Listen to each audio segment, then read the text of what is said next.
जय श्री कृष्णा। कैसे हैं आप लोग फ्रेंड्स? आज की चर्चा जो है बेहद ही महत्वपूर्ण होने जा रही है। आज देव गुरु के पारगमन समय की हम चर्चा करने जा रहे हैं, क्योंकि जब भी कोई ग्रह राशि परिवर्तन करता है उसके कुछ समय पहले उसका पारगमन समय प्रारंभ हो जाता है। तो ये समय आपके लिए किस तरीके से रहने वाला है, जैसे कि अक्टूबर प्रारंभ में ही देव गुरु अपना राशि परिवर्तन करने जा रहे हैं। अब आप कहेंगे अभी मई में तो ही देव गुरु ने राशि परिवर्तन किया था। जी हाँ, मई में देव गुरु ने राशि परिवर्तन किया था। जैसा कि हम सभी लोग जानते हैं, देव गुरु वर्तमान समय में अतिचारी चाल चल रहे हैं। अतिचारी चाल का मतलब ये होता है कि ग्रह अपनी सामान्य गति से बहुत अधिक तीव्र चाल चलता है, जिसका कि प्रभाव वह बहुत तीव्रता से देता है, यानी संपूर्ण काल को वो कुछ ही समय में पूर्ण कर लेता है। और एक विशेष पहलू ये भी है कि जब ग्रह अपने पूरे गोचर काल में आपको कुछ नहीं दे पाता है, तो ये पारगमन समय इसी बात के लिए बनता है कि वह आपको अपनी जो भी कारक चीज़ें हैं वो आपको प्रदत्त करें। अब देव गुरु जैसे कि इस समय पर आपके द्वादश भाव में गोचर कर रहे हैं। द्वादश भाव से निकल कर ये आपके कर्क राशि में की ओर जा रहे हैं, और देव गुरु की डिग्री इस समय पर 26 है, जैसा कि आप साथ में लगे चार्ट में देख सकते हैं, जो कि हमने एक ऐप के माध्यम से लिया है। जो ऐप सर्वाधिक प्रचलित है और बिल्कुल सटीक भविष्यवाणियाँ करता है। तो देखिए, ये बेहद महत्वपूर्ण हो जाता है कि देव गुरु का राशि परिवर्तन समय जो है वो आपके लिए किस तरीके से रहने वाला है। इस चर्चा को आगे बढ़ाएं, लेकिन जान लेते हैं देव गुरु की कारक चीज़ें आरंभ से लेकर मृत्यु तक, यानी जीवन जब आपका आरंभ हुआ तब मृत्यु तक, यानी माता का स्नेहिल साथ, पिता की रक्षात्मक साथ, साथ ही साथ आपकी एजुकेशन, आपकी करियर, आपकी बिजनेस जो भी आप कर रहे हैं उसमें स्थायित्व, और आपका धन संचयन, आपके विवाह, संतान प्राप्ति, और उसके उपरांत मान सम्मान, या फिर आपके योग्य जो भी यथा योग्य चीज़ें आपको मिलनी चाहिए, उनके बारे में जो भी चीज़ें आपको प्राप्त होती हैं उनमें देवगुरु की सकारात्मकता होनी ज़रूरी है।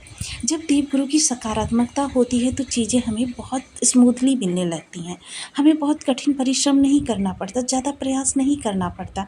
लेकिन जहाँ पर देवगुरु की सकारात्मकता नहीं होती, आपको किसी अन्य ग्रह के माध्यम से वो चीज़ें मिल भी जाती हैं, लेकिन फिर भी अधूरी होती हैं। किस तरीके से, इसे एक उदाहरण के माध्यम से समझेंगे। सपोज़ कीजिए मैंने एक गाड़ी खरीदी और मैं सोच रही हूँ कि मुझे कहीं आने जाने के लिए किसी वाहन की आवश्यकता है, लेकिन जब मुझे कहीं जाना होता है तो वो गाड़ी मेरे पास नहीं होती है। पता चलता है कि बेटा बेटी, भाई बहन, ये सभी लोग उस गाड़ी को यूज़ कर रहे हैं, और जब मुझे कहीं जाना होता है तो मुझे पब्लिक ट्रांसपोर्ट की मदद लेनी पड़ती है, यानी मेट्रो का, बस का, ऑटो का, कैब, कुछ भी बुक करके जाना हो, लेकिन मुझे वो गाड़ी नहीं मिलती है। फलतः वहाँ पर देवगुरु की सकारात्मकता नहीं है।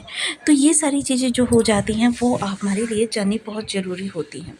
तो देखिए, अब देवगुरु पारगमन समय प्रारंभ कर रहे हैं, तो इसके लिए चीज़ें आपके लिए किस तरीके से बदलने वाली है, इस पर पूर्णतः चर्चा को आगे बढ़ाएंगे। नेक्स्ट भाव में जाकर मोटा मोटी तौर पर ये भी जानेंगे आपको नेक्स्ट भाव में किस तरीके के प्रभाव मिलेंगे, क्योंकि नेक्स्ट भाव में गुरुदेव कारक और दिग्बली होने जा रहे हैं, जिसकी वजह से आपके लिए बेहद शानदार प्रभाव निकल कर आने वाले हैं। तो बनी रहिए हमारे साथ इस वीडियो में, एंड तक आपको बहुत कुछ जानने के लिए मिलेगा।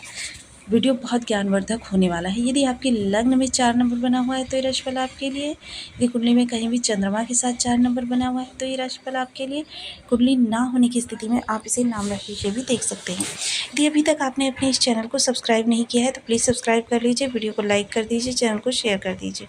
इससे होगा क्या कि हमारे आने वाले हर वीडियो की नोटिफिकेशन मिल सकेगी आपको सबसे पहले। एक प्यारा सा कमेंट करना बिल्कुल ना भूलें। कमेंट से हमें बहुत मोटिवेशन मिलता है, हौसला मिलता है, और ये पता चलता है कि आप और क्या जानना चाहते हैं। तो देवगुरु यहाँ द्वादश भाव में बैठे हुए हैं। द्वादश भाव में बैठकर इनकी 3 दृष्टियाँ, सबसे पहले सुख पर, षष्ठ पर और अष्टम पर, यानी 2-2 त्रिक भावों को इन्होंने कवर किया हुआ है। सबसे पहले ये आपके जो द्वादश भाव संबंधी कार्य हैं, यानी आपके जो भी खर्चे हो रहे हैं उनको ऐसे स्थान पर लगाएंगे जहाँ पर कि वो बहुत ज़रूरी हो, आवश्यक हो, और उनका अपव्यय ना सिद्ध हो कि अपव्यय नहीं होना चाहिए। इसके अलावा विदेश संबंधी कार्य आपके पूर्ण होंगे।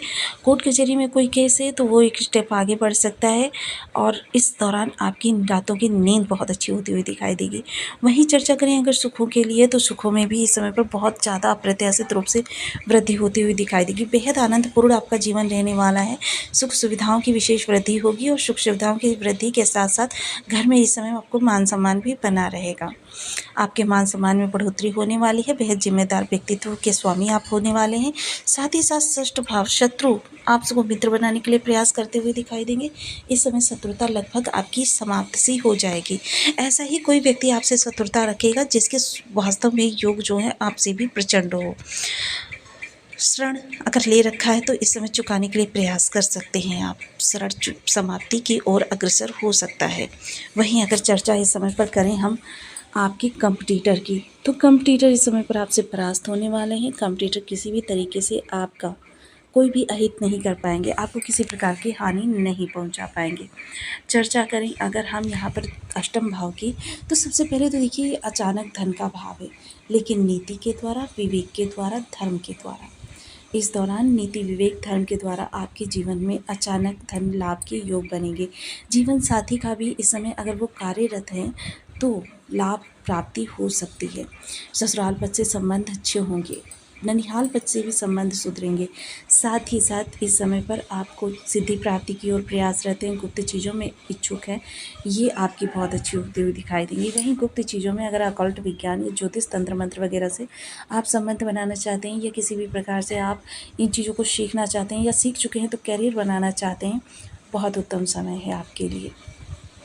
चीज़ें आपके लिए बड़े पैमाने पर होती हुई दिखाई देंगी क्योंकि गुरु जो हैं वो वृद्धि कारक प्लैनेट हैं। आपके जीवन में संबंधित चीज़ों से संबंधित वृद्धि देने का कार्य देवगुरु का होता है, जो कि देवगुरु इस समय बखूबी करते हुए दिखाई देंगे। यहाँ जो भी आपकी समस्याएं बनी हुई थी, जिनका कि आप निवारण नहीं कर पा रहे थे, वो समस्याएं समाप्त होती हुई दिखाई देंगी। इस समय पर आप तेज़ी से उस ओर जाते हुए दिखाई देंगे जिस ओर आप कभी जाना चाहते थे। तो देखिए इस सकारात्मकता को बनाए रखने के लिए और नेक्स्ट भाव के अच्छे प्रभाव पाने के लिए, क्योंकि कर्क राशि में एक तो ये उच्च के हो जाते हैं, दूसरे क्या है कि इनको दिग्बल भी प्राप्त हो जाता है। तो ये दिग्बल और उच्च के होकर आपके लिए किस तरीके से प्रभाव देंगी, यानी कि उच्च के प्रभाव देंगे, आपको कुछ विशेष उपाय करनी चाहिए। क्योंकि अगर देवगुरु आपके पर्थ चार्ट में अच्छी अवस्था में बैठे हैं तो फिर आपको प्रत्येक गोचर में उसका लाभ मिलना चाहिए। नहीं मिला इसका मतलब देवगुरु बहुत कमज़ोर है, आपको थोड़ी सी उपाय करनी चाहिए। ओम ब्रह्म बृहस्पति नमः, इस बीज मंत्र का आप 1 माला, 2 माला, 5 माला, 7 माला, 11 माला का जप नियमित अपनी सुविधानुसार करना प्रारंभ करें। पीपल वृक्ष पर या फिर केले के वृक्ष पर हल्दी मिश्रित जल का सिंचन करें। केसर का तिलक मस्तक कंठ जिह्वा पर करें। धर्म स्थान पर नेत्री प्रति जाएं। धार्मिक पुस्तकों का स्वाध्याय करें। दादाजी के साथ या दादा तुल्य लोगों के साथ अपना क्वालिटी टाइम स्पेंड करें, जो कि आपके लिए काफ़ी लाभप्रद रहने वाला है। तो आपको वीडियो कैसी लगी मुझे कमेंट बॉक्स में ज़रूर बताएं। चैनल पर न्यू है तो प्लीज़ वीडियो को लाइक शेयर, चैनल को सब्सक्राइब करना बिल्कुल ना भूलें। मिलती हूँ नेक्स्ट वीडियो में, तब तक के लिए नमस्कार। अपना ध्यान रखें, स्वस्थ रहें, मस्त रहें।